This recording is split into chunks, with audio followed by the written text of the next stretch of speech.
में डाले हो कि उस पे डाले हो? व्हाट्सएप में डाले?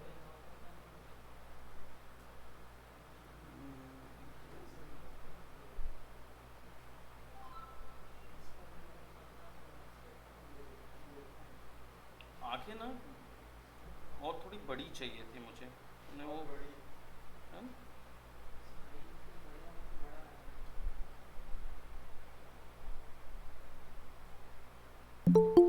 थोड़ा क्यूट है लेकिन गाल पतले हैं। मतलब वो नहीं है ना, मुंह का पोर्शन। हाँ, थोड़ा सा मोटा चाहिए, फ्लफी चाहिए हमको। पेट निकालो, उसको चलना थोड़ी है, अभी तो पानी से बाहर आया है। पानी से बाहर आया जीव कैसा होगा? पानी से बाहर आया जीव कैसा होगा? ये पहली बार बाहर आया है ना स्टोरी के मुकाबले।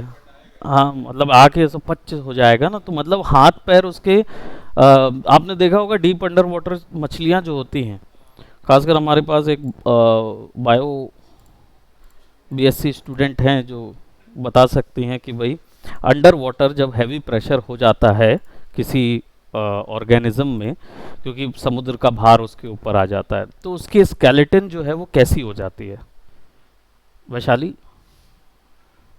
वैसे आप ही से पूछ रहे हैं और किसी से नहीं? थोड़ा सा ऐसे मतलब पतला सा दिखेगा। हम्म। स्किन के मतलब स्किन है, उसमें हल्का हल्का सा पता चलता है उन लोग का बोन्स का। खास करके वो रेप्टाइल्स है ना। हाँ हाँ, देखिए अगर ये रेप्टाइल कौन है जो ताहा जीवन समुद्र के अंदर रहा और समुद्र के हम्म, बॉटम एरियाज को एक्सप्लोर कर रहा था वो। बॉटम, समुद्र का बॉटम, यानी समझ रहे हो ना कि पूरा वेट समुद्र का उसके ऊपर गिरता है। तो ऐसा झुका टाइप का रहेगा। झुका तो रहेगा ही। नीचे नीचे से चौड़ा। मैं एक्चुअली स्केलेटन कैसे का से? हाल पूछ रहा हूँ कि उसके स्केलेटन का हाल अच्छा। क्या होगा, है ना? मतलब ऐसे ऐसे प्रोडक्ट में स्केलेटन क्या होगा, बहुत लचीला हो जाएगा। स्केलेटन लचीला होगा, हम्म, हार्ड नहीं हम्म, होगा। अभी जैसे आप ड्वेल कर रहे हो सरफेस पे, तो आपके ऊपर ग्रेविटी फोर्स पड़ रहा है और वाटर के बिल्कुल। अंदर इनवर्ट ग्रेविटी फोर्स पड़ता है कि नहीं? दोनों तरफ से पड़ता है, नीचे भी ऊपर भी। ठीक है, तो इससे क्या होगा, जो बोन के अंदर जो सॉलिड स्टिफनेस आती है वो खत्म हो जाएगी। प्रेशर इतना अधिक होगा कि वो खत्म हो जाएगी, तो बोन जो है ना वो लचीली हो जाएंगी, जैसे आपकी नोज की बोन होती है ना, ऐसी लचीली, इससे भी लचीली होगी, ताकि वो स्लिदरिन हो, तो वो अंदर ऊपर आके वो खड़ा नहीं हो पाएगा। तो वो ऊपर आके ऐसा ऐसा ऐसा टाइप से जो होता है ना, पचकता रहता है, बिल्कुल वैसा रहेगा। तो उस हिसाब से जो हमारा कैरेक्टर जो हम देख रहे हैं, उस कैरेक्टर को जो स्ट्रॉन्ग स्टिफनेस है वो हटानी होगी। इसलिए वो थोड़ा फ्लफी इसलिए बन रहा है क्योंकि अ, वैसा एनिमेट भी होगा, उसी तरीके का रहेगा। तो पेट इसलिए हमने बाहर निकाला उसका क्योंकि ज़्यादा से ज़्यादा हवा और ये सब चीज़ें अंदर डाली जाएं उसके अंदर। और हाथ जो है वो अच्छा बना है, बस थोड़ा सा छोटा कर सकते हैं हम लोग, और छोटा यानी कि साइज अंदर कर सकते हैं। हाँ, क्योंकि लिजर्ड चढ़ती है, लिजर्ड जो है वो डिप्स मार रही होती है ना बेसिकली, और चल रही होती है, तो वो क्या है ना, वो लिजर्ड के फिर ये थोड़े स्ट्रॉन्ग जॉइंट्स होते हैं। अब ये वाले जो है ये तो fish out of the water है, फ्रेशली आया हुआ है। तो हाथ का साइज जो है ना वो एकदम बड़ा अगर हम दे देंगे, जितना बड़ा है वो, है ना, उतना बड़ा अगर आप दोगे, तो उससे क्या प्रॉब्लम आएगा, उससे ये आएगा कि it's a lizard, but it is not a lizard, it's a water dwelling creature जो ऊपर आया हुआ है। तो उसको ज़्यादा मोर ओवर उधर पे नज़र आना है ना, तो इसलिए थोड़ा सा वेट ज़्यादा नज़र आए। और हाथ पैर, क्योंकि हाथ पैर की ज़रूरतें कम हो जाएगी, पेट की ज़रूरत ज़्यादा होगी जो तैरेगा, है ना? वैसा रखना है अपने को। और माउथ जो है वो फ्लफी, जीभ लटका दो थोड़ी सी सामने, है ना, कि ऊपर आता है और ऐसे ऐसे ऐसे ऐसे ऐसे ऐसे करता रहता है। फन टाइप से छोटी सी, छोटी सी, हाँ पतली सी ऐसे निकल के ऐसे ऐसे करती रहेगी, वो गिरती रहेगी कहीं पर भी, है ना, उसमें से सलाइवा गिराते रहेंगे। एनिमेटर के ऊपर में थोड़ा प्रेशर ज़्यादा है। ठीक है, तो ये कैरेक्टर उसमें डालो थोड़ा सा, है ना। कलर सायन कलर का ऑब्जेक्ट डालना है, सायन कलर उस पर मेजर टॉप रखना है, सायन कलर ग्रीन और ब्लू मिक्स एक्वा का, है ना, वो डालना है। थोड़ा सा ग्रीनिश वैल्यू ज़्यादा आएगी, है ना, स्पेक्युली हाई स्पेक्युलर होगा। अब देखो बायो नीचे ड्वेल क्रीचर है ना, नीचे ड्वेल करने वाले थोड़े से ना ट्रांसपेरेंट होने लगते हैं, जितना ज़्यादा नीचे जाएंगे उतना ट्रांसपेरेंट होंगे, है ना। तो ये एकदम उथले में होता तो रोबोट ढूंढ लेता, तो ये थोड़ा नीचे वाला क्रीचर है, तो थोड़ा सा इसको ट्रांसमिशन वैल्यू थोड़ी दी जा सकती है ना। उसके अंदर भले ही, कुछ ना नज़र आए डजेंट मैटर, लेकिन थोड़ा सा ट्रांसमिशन या सब सरफेस स्कैटरिंग बहुत दो, अच्छी खासी दो, ताकि वो लुमिनेंस वो नज़र आए, क्योंकि ऊपर गिरेगा तो लाइट जो है उसके थ्रू ट्रैवल करेगी, तो वो नज़र आएगा, है ना। तो ये वैल्यूज़ देते हैं एंड देन विल सी कि वो कैसा प्रोडक्ट बन रहा है।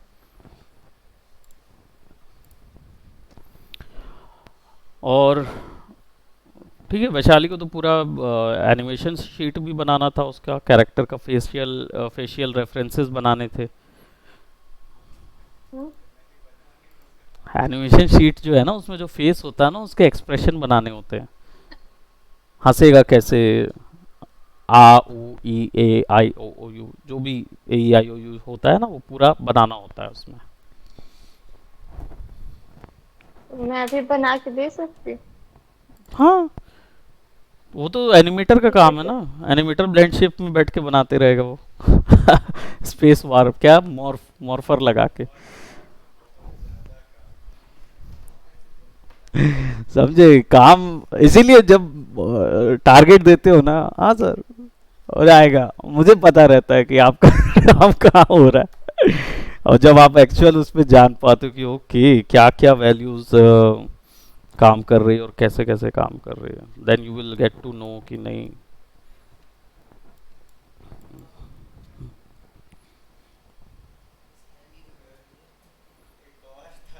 क्या अनरियल, अनरियल कर दूंगा मैं 25 में।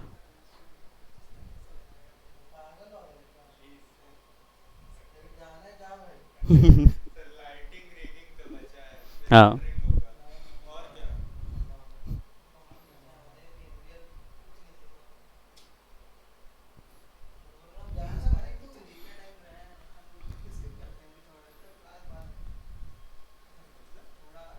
तुम कंप्लीटली जा रहे हो, पूरा कवर अप करोगे, है ना।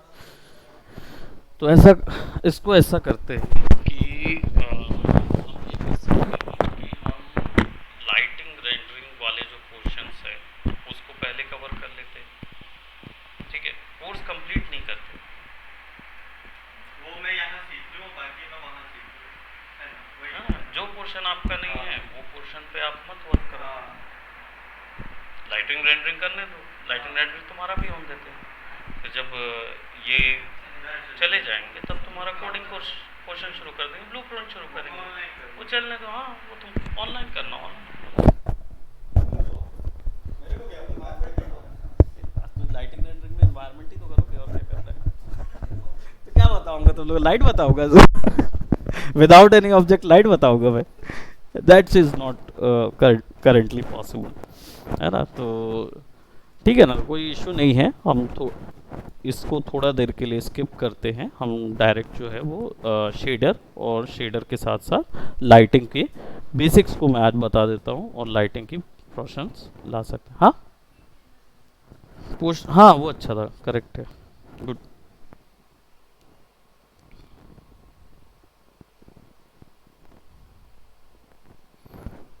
एनिमेशन के पोस्टर्स,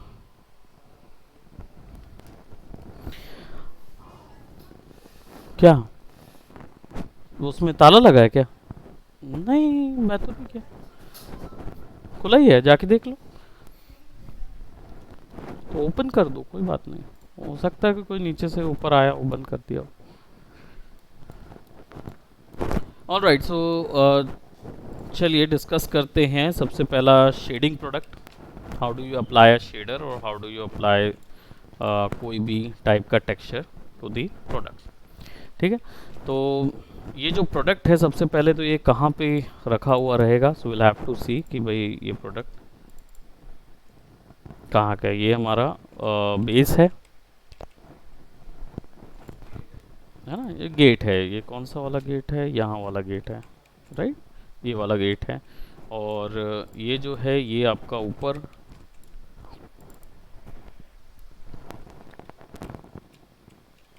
टी शेप जो अंदर डली हुई टेबल है, ये वाला है ना। और ये आपका एक्सट्रूजन बेस है। और ये एक वॉल है जो यहाँ पे बनी हुई है। और ये क्या है, ये एक पट्टी है। आई डोंट नो ये पट्टी कहाँ से आई, बट चलो वो भी ट्रिमर भी लगा हुआ होगा, सो आई डोंट नो कहाँ से आई। सो हमारे पास जो यहाँ पे टेक्सचर्स हैं उस टेक्सचर्स को यूज़ करके कैसे इस पे अप्लाई करना है वो देखेंगे। तो सबसे पहला तो will just have to select this wall, और इसके लिए ना एक मटेरियल बनाना पड़ेगा। तो सबसे पहले आपको एक न्यू फोल्डर लेके मटेरियल लेना पड़ेगा, और मटेरियल पे जाके मटेरियल पे क्लिक करना है, सिंपल। एंड देन शेडर, इसको यहाँ पे रखना है, you have to double click, आपके पास ये शेडर आ जाएगा। अब इस शेडर पे आप बहुत सारी वैल्यूज़ हैं जिनको अप्लाई कर सकते हो। यहाँ पे ना बहुत कुछ है जो अप्लाई किया जा सकता है, ठीक है। बट इनिशियली इन्हीं वैल्यूज़ को पहले अप्लाई करना होता है, और बाकी जो हैं वो एल्गोरिदम्स हैं, वो अलग अलग टाइप के एल्गोरिदम्स होते हैं, ठीक। तो यहाँ पे जैसे मुझे चाहिए है पहली चीज़ टेक्सचर, तो मैं टेक्सचर गैलरी इंपोर्ट कर लूँगा यहाँ से। और टेक्सचर में कहाँ पे, ये सब तो आप लोग ने कर ही चुके होगे अब तक, है ना, क्यों, मतलब यहाँ तक तो ला चुके होगे, प्रोडक्ट प्रोडक्ट बनाए होगे, कुछ ना कुछ तो करे होगे, है ना। नॉर्मल टेक्सचर्स जो हैं हमारे पास नहीं, ये वाला नहीं, प्रोबेबली हमारे पास क्लास टेक्सचर्स जो हैं वो हमारे पास हैं तो सही, but we do not have any normals.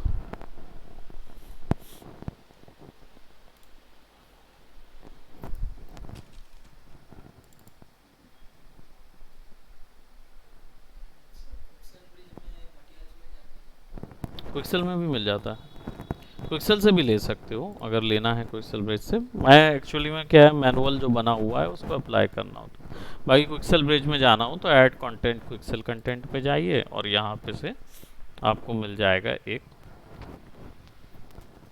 Texture.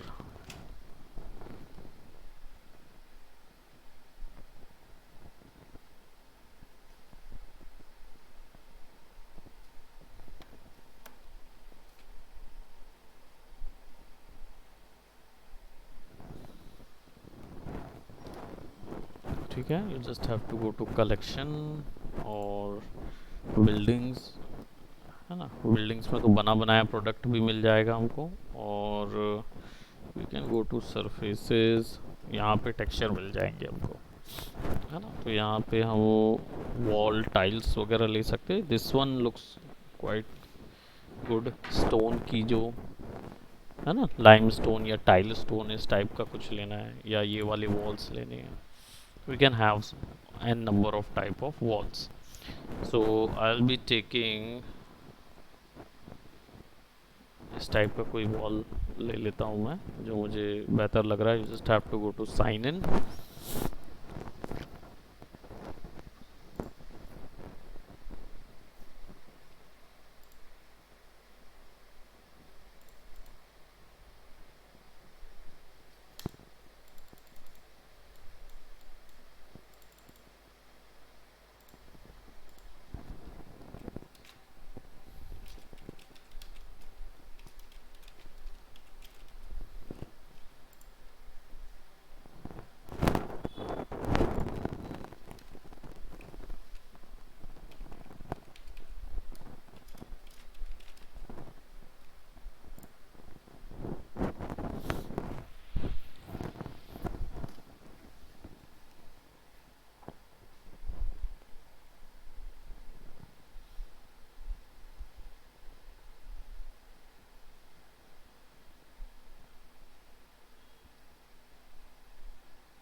गया। तो जैसे ही साइन इन होगा तो यहाँ डाउनलोड्स ऑप्शन आ जाएगा। You can take the highest most quality, जो कि अच्छी खासी क्वालिटी है। और सिंपल आप यहाँ पे क्या आपको चाहिए है वो सारी वैल्यूज़ जो हैं वो यहाँ से सर्च भी हो सकता है किसके अंडर पे आएगा ये, यहाँ से डाउनलोड मार दोगे।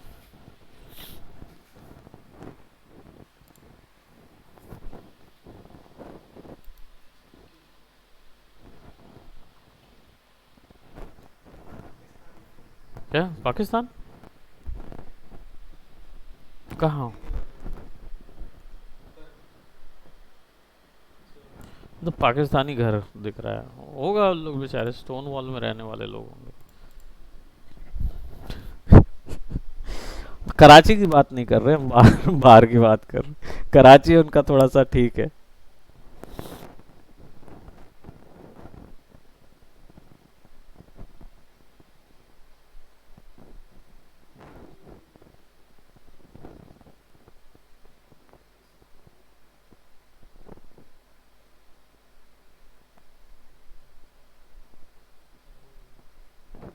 हो गया, आप इसको सिंपल ऐड कर दीजिए तो ना यहाँ पे वो ऐड हो जाएगा। ये आ गया आपके पास stone wall. You just have to apply that over at your product. तो जैसे ही अप्लाई करेंगे it will turn like this. Stretch नहीं हो रहा है लेकिन आप इसको चेंज कर सकते हो, है ना। अगर आपको अपने अकॉर्डिंग इसको चेंज करना है तो दैट यू कैन डू। आप सिंपल इसके वैल्यू पे चले जाओगे तो यू विल गेट दिस बना बनाया टेक्सचर्स, है ना। डिटेल्स में यहाँ वो वैल्यू मिलेगी, अल्बेडो, स्पेक्युलर, ये सब फिक्स करने का। अब ये क्या है, क्विक्सेल का है ना। तो क्विक्सेल का है तो हमको यहाँ पे हमको ये चीज़ मिलनी थोड़ी मुश्किल होती है ना।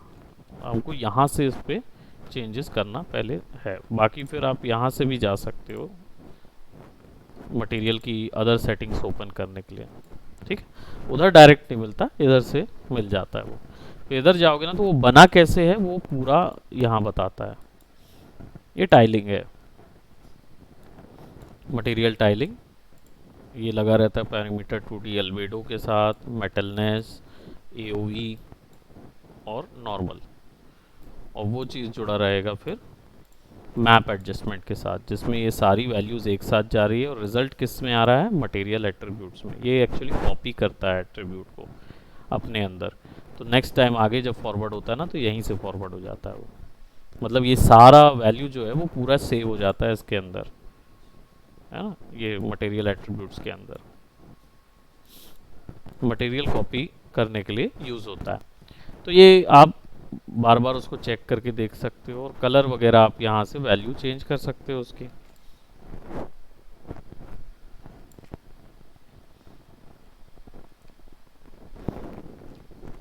डिटेल्स में मेजर जो वैल्यू मिलती है वो यही इसी की मिलती है, रफनेस वगैरह, ये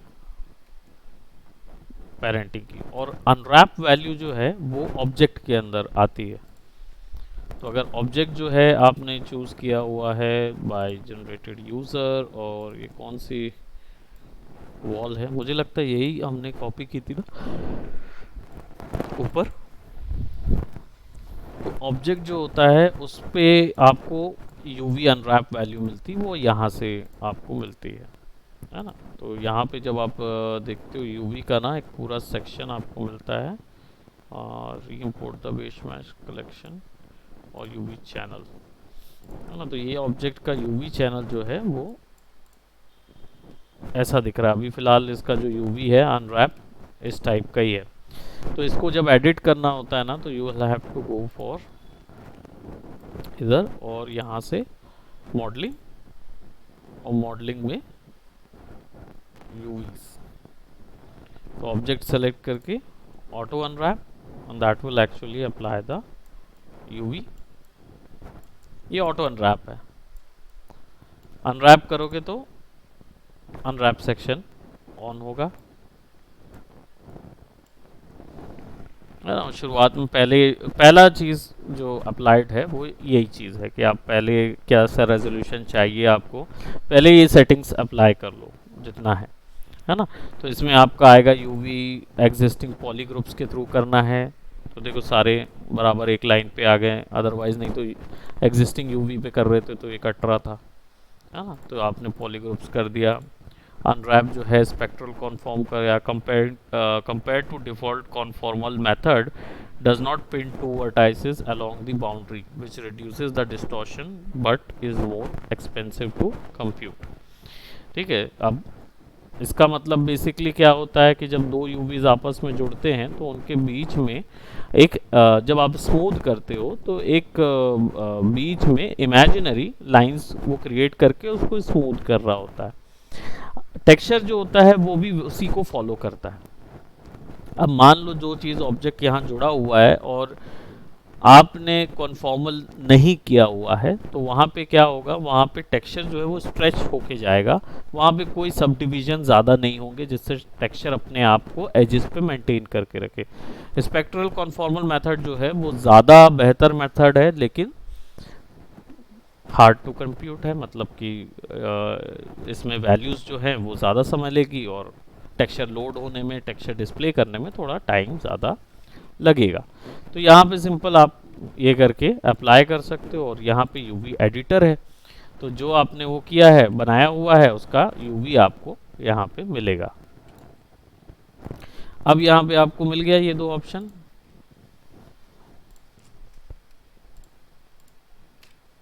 ये दो चीज़ें अपन ने सेलेक्ट कर ली शिफ्ट दबा के। अब दो ऑब्जेक्ट आ गए, अब आप इसके ऊपर में प्रोजेक्ट कर सकते हो या लेआउट निकाल सकते हो, है ना। पैक एग्जिस्टिंग, ट्रांसफॉर्म, अलाइन, और यहाँ पे होगा option select edges, select triangles, select islands, islands मतलब शेल, और सेलेक्ट मैशेस जो है वो कंप्लीट मैश आ जाएगा। तो शेल आएगा, ये शेल मतलब एक हिस्सा यूवी का जुड़ा हुआ हिस्सा, और ये है ट्राइंगल जो पर फेस है, यहाँ तो सब ट्राइज में ही काम होगा। ठीक, अब इसमें अनरैप लगा सकते हैं और अनरैप का जो तरीका है उस तरीके को हम यूज़ कर सकते हैं, है ना। तो यहाँ पे हमने लगा दिया, उसको एक्सेप्ट कर दिया, then you can actually select what you can do this selection, और इसको ना आप मूव करा सकते हो by this, that is your unwrap point. तो इससे क्या होगा, आपका जो ज्योमेट्री का अनरैप है वो आप यहाँ पे नॉर्मली निकाल सकते हो। अनरैप भी कर सकते हो, ऑटो यूवी भी कर सकते हो पूरे एरिया का, या फिर manual edit UV by seam. Seam by seam पता ही है ना, सिंगल सिंगल लाइन के थ्रू क्रिएट करना है अगर तो, but you have to completely split और सीव। पर हमें सिलेक्शन में जाना होगा पहले, सीम को अप्लाई करने से पहले। लेआउट में अरेंज हो जाएगा,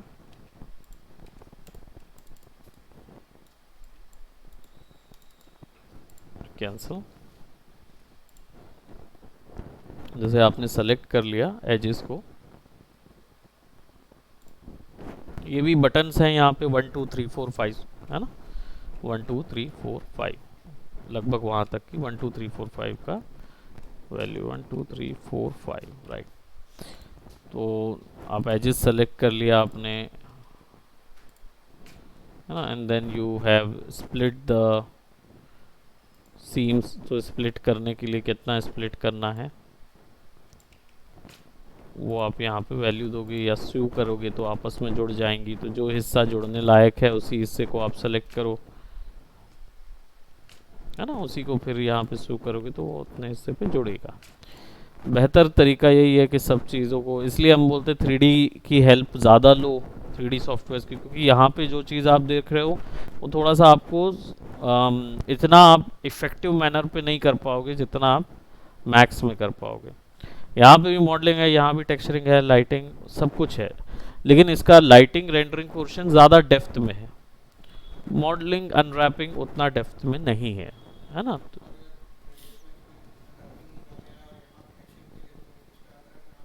हाँ, कैरी फॉरवर्ड होगा ना, अनरैप तो कैरी फॉरवर्ड होता है। FBX फाइल में लेके आओगे सारी चीज़ फॉरवर्ड हो जाएगी यहाँ पे। तो जो टेक्सचर आप वहाँ से इधर पे आके लगाओगे उसमें आप जो वैल्यू चेंज करना चाहते हो वो कर सकते हो। ठीक है, तो इसको देखोगे यहाँ पे शेडर पे हमने MI स्टोन तो लगाया हुआ है। ठीक है, इसमें और कुछ तो एक्सेप्टेंस के लिए लगेगा नहीं, यहाँ पे लगेगा accept. We can go to selection view, और आप बड़ा छोटा करोगे तो ऊपर का स्ट्रेच भी होगा ना उस हिसाब से। As you can see will look something like this. तो यहाँ पे जाके we can directly applied some material to it, surface,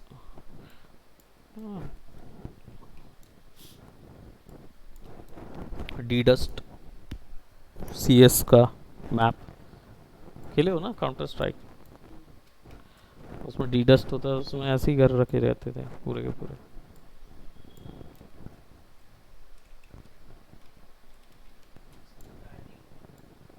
हाँ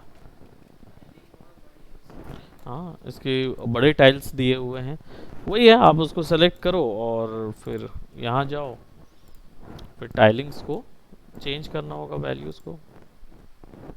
तो इधर पे ये वाले जो क्विक स्कैन है ना, इसमें ये वैल्यू जो है ना वो चेंज नहीं होती है ऐसे, आपको ढूंढना पड़ेगा कि वो वैल्यू डाला कहाँ पे टाइल्स का।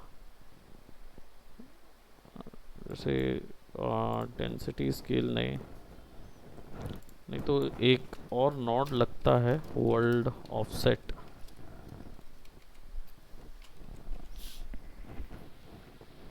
वर्ल्ड ऑफसेट नोड लगता है इसमें, जिससे हम टाइल सेट करते हैं।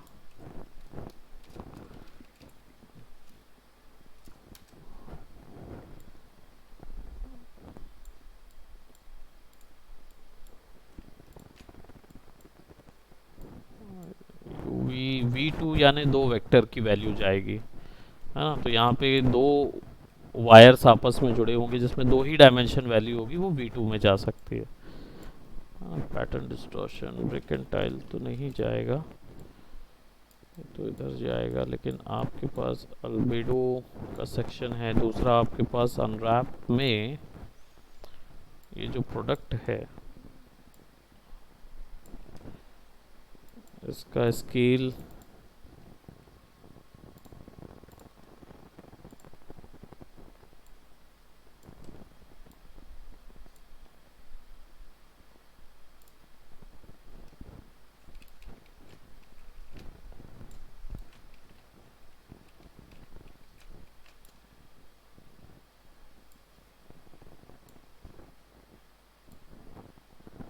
और यहाँ पे ना व्यू भी कर सकते हैं हम, क्या बोलते हैं,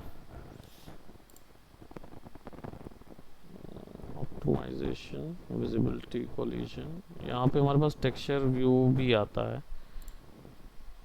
टेक्सचर भी अप्लाई हो सकता है। लेट मी शो यू,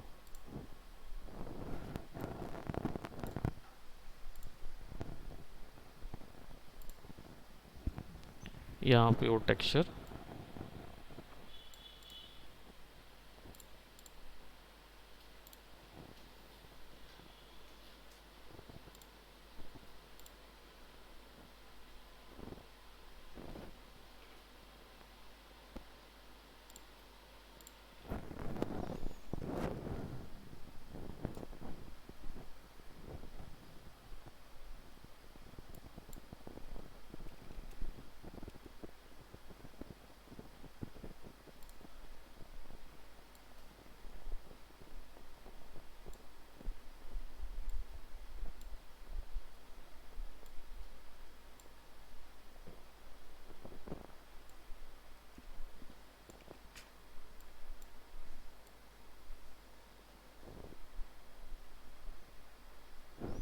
जितना बड़ा करोगे उतना बड़ा होता जाएगा। हालांकि इसके अनरैपिंग उसका टेंशन नहीं होता रिपीटेशन का,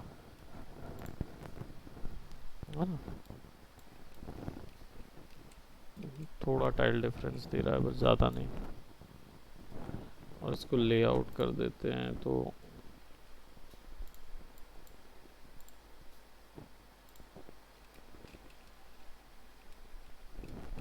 साइड साइड पे स्ट्रेच हो गया।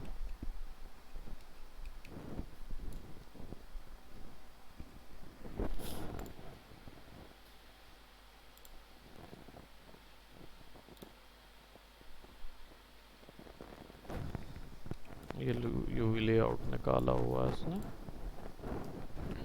और टेक्सचर में जाके इधर से तो टू साइडेड टेक्सचर लगा हुआ है, will have to go to MI stone.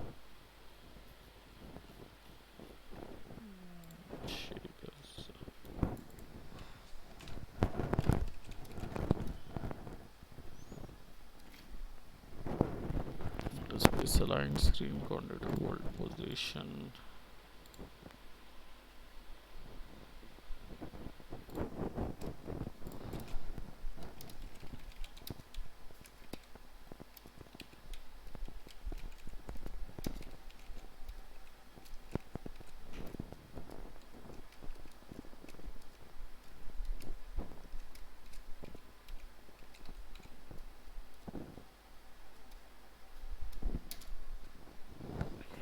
World position offset, इसके अंदर यहाँ पे हमारे पास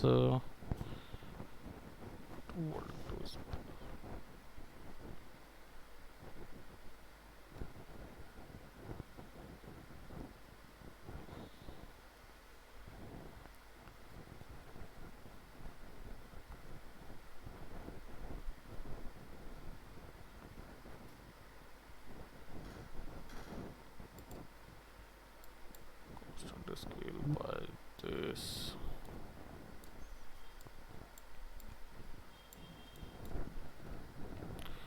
इसमें लगेगा। तो यहाँ पे हमारे पास ये बनाया हुआ एट्रीब्यूट है ना, इसके अंदर एक्स्ट्रा वो लगेगा।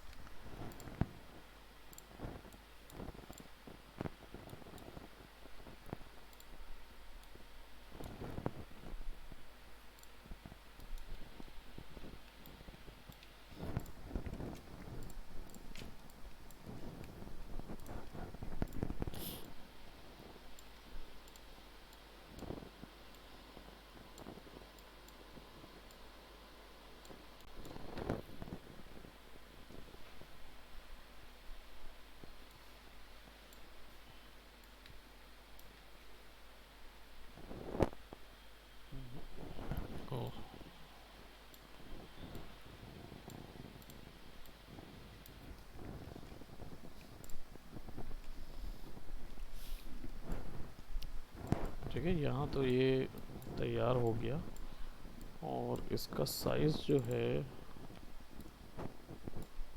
Multiply object absolute world object,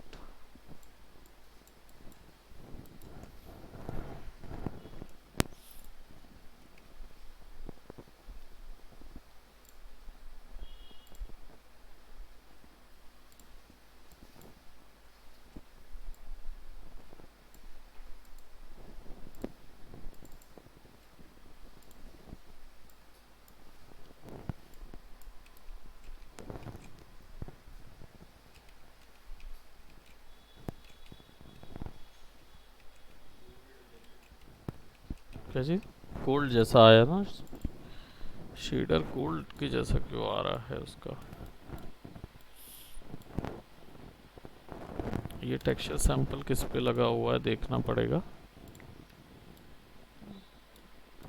Yui का है वो, एओ का है।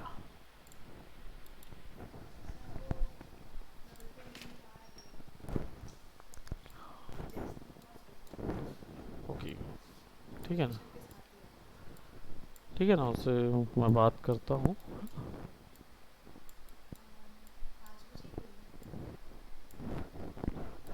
अभी करेंगे ना, आ जाएगा वो, तब करेंगे। हो गया उन लोग का तो, क्लास हो गया है बस। हाँ, ठीक है, गोल्ड उसे इंक्वायरी फॉर्म वगैरह भरवा लेना, फॉर्म भरवा लेना, उसके बाद फिर ऊपर ला।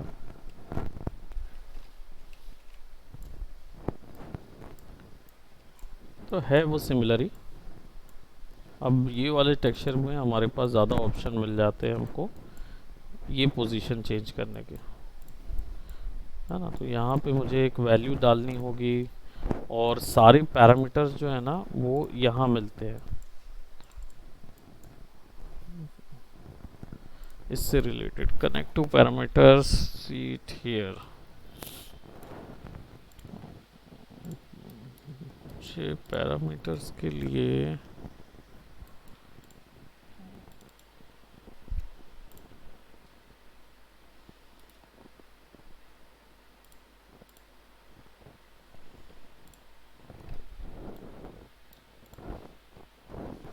हाँ वैल्यू तो अपडेट होनी चाहिए ना।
position offset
texture portion.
थोड़ा टाइम लेगा ये अपडेट होने में, इसको तुरंत तुरंत दिखाता नहीं है वो चीज़। ठीक है, अभी इसको यहीं तक लगाओ, जितना शेडर का है उसको पॉइंट लगाओ और शेड करो, अनरैपिंग करके देखो, है ना। बाकी टाइल्स जो है वो एक नॉट लगता है एक्स्ट्रा, वर्ल्ड पोजीशन जो है ना यहीं से इसकी टाइलिंग सेट होती है। तो इस पे जो वैल्यू आप डाल रहे हो वो वैल्यू जाएगी। अब ऐड वैल्यू डालो या नंबर वैल्यू डालो, यहाँ पे ये जनरली क्यों लगाते हैं, ताकि जो सीन के स्केल के हिसाब से टेक्सचर स्केल होता है, इसलिए इसमें पहले से दिया रहता है वर्ल्ड अलाइन टेक्सचर। तो आप इनकी स्क्रीन की वैल्यू इधर पे अपडेट करोगे तो वो वैल्यू इसके अंदर चली जाती है। तो कैसे अपडेट करना है, आई टेल यू, है ना, कि उसको कैसे डालना है इस पे। बाकी सिंपल, सबका टाइलिंग चेंज होगा। जैसे तुम्हें इस प्रोडक्ट के टाइलिंग प्रॉपर्टी के लिए चेंज करना है ना, तो तुमको इसके लिए भी अलग से एक मटेरियल इंस्टांस बनाना पड़ता है ना। इसमें क्या है कि यूवी वाला इतना बड़ा सेक्शन नहीं है, तो वहीं ले जाओ यूवी से स्केल कर दो तो ऑटोमेटिकली कम हो जाएगा। लेकिन यहाँ सिचुएशन बस वही है कि अगर आप किसी को प्रोसीजरली कम करना चाहते हो तो उसके लिए आपको नॉट डालना पड़ेगा, ब्लूप्रिंट डालना पड़ेगा। ये ब्लूप्रिंट लेवल ब्लूप्रिंट एडिटर में भी आ जाता है, वहाँ पे भी मटेरियल वैल्यू काउंट आप चेंज या ज़्यादा कर सकते हो फॉर दिस प्रोडक्ट ओनली, या टाइल साइज वहाँ पे भी चेंज कर सकते हो। इसमें तीनों ऑप्शन है, यहाँ से भी आप कर पाओगे। इधर से भी हम किसी एक प्रोडक्ट का, है ना, वो भी बना सकते हैं, क्या बोलते हैं,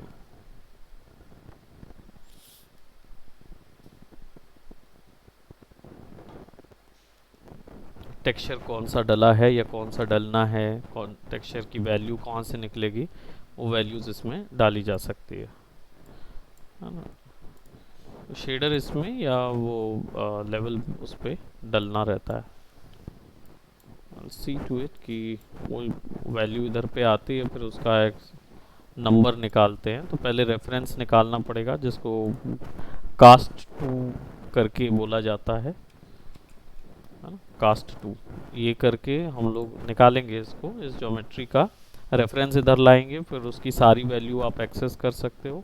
बट ये हैवी होता है गेमिंग इंजन के लिए, तो हम कास्ट टू को के बजाय हम क्या करते हैं, टेक्सचर वैल्यू सेव करते हैं किसी और दूसरे वेरिएबल पे, और उसको यहाँ पे ला के आते हैं, वो नंबर्स के थ्रू करते हैं, जो कि लेके आते हैं, नंबरिंग के थ्रू होता है। बाकी कास्ट टू इसमें सिस्टम दिया हुआ है that you can actually count it. तो पहले बताऊंगा कास्ट टू क्या होता है, फिर हम उसमें लेके जाएंगे। Okay, so that's it for today, अभी के लिए इतना ही करते हैं। ठीक है, तो हमारा जो आगे का पॉइंट रहेगा वो वही यही चलेगा, और लाइटिंग चलेगी, टेक्सचरिंग लाइटिंग कवर करने के बाद, मतलब वही इन्वायरमेंट वगैरह कैसे क्रिएट करना है, या बना बनाया इन्वायरमेंट रहेगा, 3D में तो बनाना है, तो यहाँ इंपोर्ट करके उसकी लाइट कैसे करते हैं वो ऑप्शन अपन देख लेंगे। और रेंडर बाहर कैसे निकालते हैं, रेंडर इमेजेस और रेंडर वीडियो दोनों इसके अंदर निकलता है, तो वो कैसे निकालना है, that will learn in our given time. ठीक है, so that's it for today, bye bye, take care.